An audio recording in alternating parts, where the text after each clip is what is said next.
Fally voulait placer un mot. Oui, bon, je ne suis même pas intervenu encore sur... D'accord, alors je te ramène sur cette question, bien évidemment. On nous apprend que c'était concernant cette affaire qui oppose Charles Wright à Aminata Kanté de Kabak. C'est le dossier concerné, en tout cas, selon les indiscrétions. Oui, je crois que, bon, sur la question que vous venez de poser, mon analyse va aller sur 3 points. C'est-à-dire... 3 Oui, sur et 3 si on points. prenait 2? D'accord, il n'y a pas de problème. 2 alors. On va s'en tenir à 2 alors. D'accord. Alors 3. Voilà. Alors 3. Bref. D'accord, 3, d'accord. D'accord, le premier point, je crois que l'affaire est encore pendante.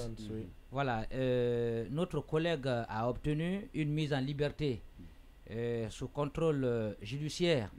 Mais vous devez retenir que c'est depuis le 8 mars que la fille a été interpellée dans le but d'être auditionnée simplement par l'OPROGEM. On n'a pas trop compris parce que la fille a passé plusieurs semaines en audition.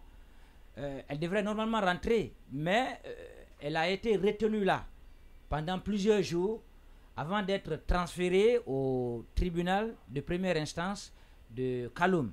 Et à ce niveau, je pense qu'il y a une précision à apporter. Dans les conditions normales, les deux sont dans la commune de Ratoma.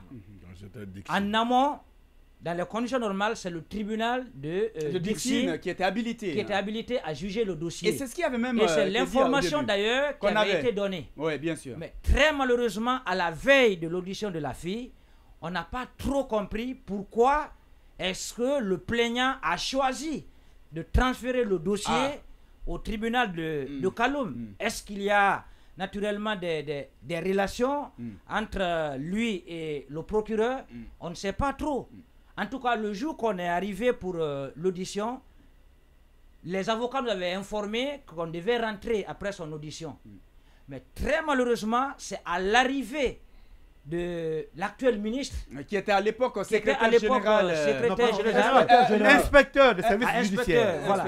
C'est à son arrivée au tribunal, par après, ils sont rentrés. Non. À l'époque, on avait dissous le gouvernement. Oui, il était à l'inspection générale. C'est madame, la dame qui était du secrétaire.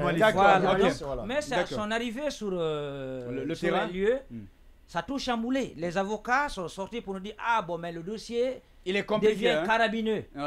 Donc on n'a pas trop compris qu'est-ce qui a été dit. On est dans le bureau du procureur, on ne sait pas trop. Et imaginez-vous qu'on maintienne quelqu'un en détention préventive pendant plus d'un mois. Les avocats ont fait plusieurs demandes. Et ce qu'on n'a pas compris quand on est allé à la cour d'appel, lors d'un procès en référé, les avocats ont été d'ailleurs surpris parce que l'avocat général qui avait reçu la demande était censé envoyer le dossier devant la première chambre de l'instruction, parce que c'était encore en instruction. Mais très malheureusement, le dossier s'est retrouvé dans la deuxième chambre. Est-ce qu'il y avait une mauvaise intention ou bien un manque de volonté? Parce que si vous savez que on a voulu faire plaisir à quelqu'un quelque part. Voilà, c'est la première chambre. C'est la première chambre qui doit examiner la demande de mise en liberté. Vous prenez la demande, vous envoyez devant la deuxième chambre, alors que ce n'est pas la deuxième chambre. Est-ce que ça veut dire que tout était fait pour que la dame continue à croupir en prison alors qu'elle était malade à ce moment? Si tu permets, sur le premier point, puisqu'on a aussi des juristes dans ce studio, est-ce que c'est possible? C'est faisable? C'est-à-dire vous êtes à Ratoma et puis votre dossier se retrouve à Kaloum? Non. Donc un problème. Alors, oui, il y a un problème. Oui, un sérieux sérieux problème. demande pourquoi les avocats n'ont pas soulevé une exception. Certainement, ils l'ont fait. Ça avait été fait. Mais ça n'a pas prospéré. Le dossier était en instruction. Le dossier est encore pendant. Moi, je ne vais pas rentrer dans certains détails. On va garder certaines choses après. Mais pour l'instant, c'est une mise au point. Bien. Puisque le ministre est intervenu là-dessus.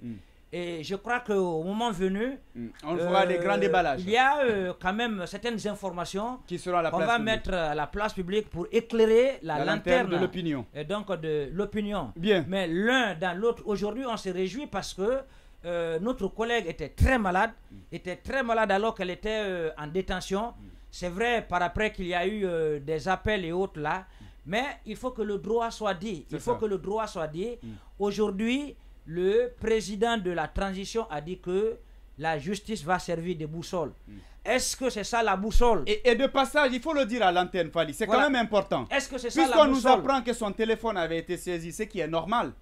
Mais qu'on veille à ce que rien ne soit supprimé dans son téléphone. Non, parce que la fille dit avoir des éléments accablants. Le dossier, des messages.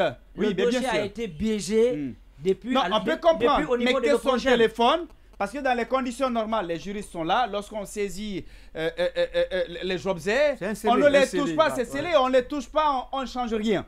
Qu'on ne supprime pas de messages, ni de trucs, les lignes d'appel, que tout reste intact. Parce que la dame, elle est quand même convaincue qu'il y a des éléments à sa possession qui pourraient changer la donne. Parce que voilà, c'est important de le rappeler. Est-ce que c'est ça le slogan que la justice est la boussole?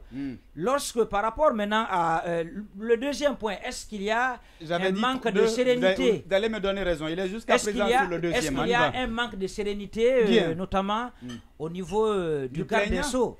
Parce que c'est vrai que le procureur, un magistrat peut appeler le procureur, bien le procureur peut appeler le ministre pour prendre des conseils avant de prendre une décision.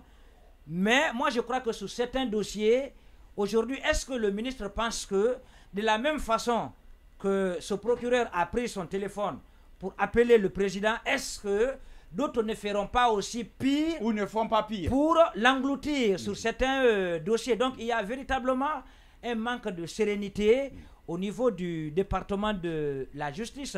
Mais une fois encore, je ne cesserai de le dire, la justice constitue l'un des véritables problèmes, l'un des véritables handicaps de cette transition. Bien.